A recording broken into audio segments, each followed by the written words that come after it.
அன்பார்ந்த முருக பக்தர்களுக்கு வணக்கம். நான் ஜெயமிஸ்கே கோபி. முருகன் எப்படின்னாங்க சார், நீங்கள் முதலாளியாக நினச்சா முதலாளிங்க சார். முதலாளி மாதிரி நீங்கள் போய் முருகா எனக்கு இந்த வாழ்க்கையை கொடு, தயவுசெய்து நீ தான் எனக்கு முதலாளி, நீ தான் எனக்கு எல்லாமே கொடுன்னா கொடுப்பாருங்க சார்.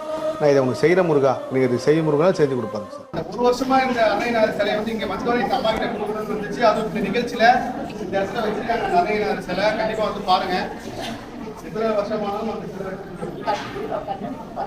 இதுவே ஒரு பெரிய தெய்வ செயல்னா சொல்லு, முருகப்பெருமான் செயல்னா சொல்லு. இந்த அன்னையனார் பெருமான் இங்கே தான் கொடுக்கணும்னு வந்திருக்கேன். நானும் முருகப்பெருமான் வந்து கொடுத்துட்டேன். இந்த அம்மா வந்து என் மனசில் இருந்ததை வந்து சொன்னாங்க. நான் வந்து உட்காந்து தான் யாசகம் வாங்கணும்னு நினச்சேன். ஆனால் சூழ்நிலை வந்து முடியல. நான் உட்காந்து யாசகம் வாங்கிட்டேன். ஆனால் உங்களுக்கு வாட்ஸ்அப்பில் நான் அனுப்பியிருந்தேன். காம்பு பகுதி உங்கள் பக்கம் தான் இருக்கும். அதுலேருந்து எப்பவுமே இந்த பக்கம் திருப்பணம் கூட சில டைம் டக்குன்னு மாற்றி